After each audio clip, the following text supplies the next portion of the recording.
My name is Lynn Versace. I was born with a ventricular septal defect, which is also known as a VSD, which is a little hole in between the ventricles of the heart.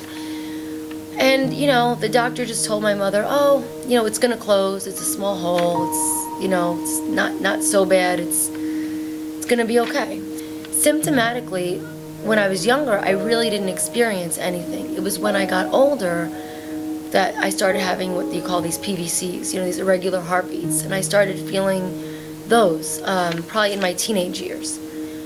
Shortness of breath, sometimes I would sweat, I wouldn't feel good, I was always very tired, I wasn't really able to do a lot of stuff, and that's when they knew something was wrong. It was at the age of 25, I was actually told that my symptoms were posing me to have open heart surgery. I feel like I was a little blindsided, or maybe I was just in denial. Because I knew I was having symptoms and my symptoms were getting a little worse. I don't think you're ever really prepared for someone to tell you, hey, we're going to have open heart surgery. And then finally the day came where they're going to take you for the surgery, and like I said, I remember driving down the Taconic State Parkway with my parents in the back seat of their car going, this is such a beautiful road. I've never realized the beauty of this road before. Why is it I'm now realizing the day I'm going to have my surgery, the morning of, how beautiful this road is, how beautiful is the Hudson Valley that I live in. So I think you just learn to appreciate more. Never in my life could I imagine that I would have this, and at the time, because it was fresh, this monstrous scar, when I'm a short person, so it was a pretty large area of my body.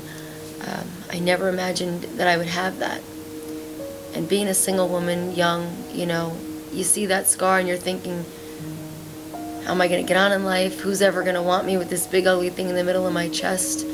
So what at first I thought was this big ugly massive scar, now I look back and I think about it and go, wow, that's the most beautiful thing about me.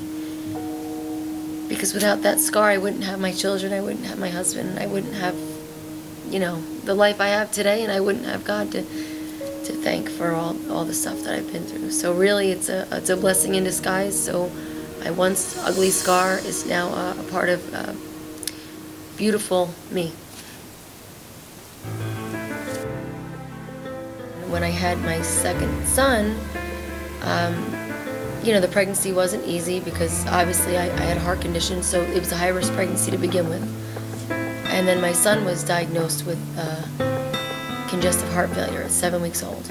So after Christian was diagnosed, I had brought him down to Westchester Medical Center, and he had to have an aortic coarctation repair, which again, for any parent going through that, it's a pretty long. I think your hours feel more like days or weeks in that waiting room. So he went through that. Thank God everything was okay. He was, pulled through the surgery okay. He did have another surgery after the aortic coarct repair where they closed one of his VSDs that he had with an implanter device. He's okay now as far as that goes. And he still has issues, but he's running around like a good little boy and like a normal 6-year-old little boy. My grandfather died of congestive heart failure. So I think that really kind of started, where the cardiac issues lie, maybe. When I was 13 years old, I was told that my mother was in the hospital. My dad was at the hospital with my mother. She had had some heart issues, and she had to have a valve replacement. My mom had a couple of TIAs, or mini strokes, and then I had to witness my father have an aortic prolapse, and he had to get his aortic valve replaced. My dad just recently had an aortic aneurysm. It's been kind of crazy in my family, but thank God, and I pray every day, and I thank God every day. I'm thankful that my parents are still with me. And my new diagnosis is an aortic aneurysm. It is not like my father's. My father's was in his abdomen. Mine is in my ascending aorta, which is the top heart. So that's a little bit scary for me. The evolution of science in general, in terms of heart disease, is amazing, and the research and the technology is just ever changing. And I think that, for me having to be cut open to fix a VSD, to my son having to go through his groin and an implanter device, that was minimally invasive. and I'm thankful for that. I hope the women out there actually do take time for themselves and get checkups and go to the doctors regularly, whether they're symptomatic or not. Take a me day. I know that with everyone's busy schedules, and trust me, I know busy schedules. I think that's much needed for all women. I'm the daughter of a survivor, I'm the mother of a survivor, and I'm a survivor.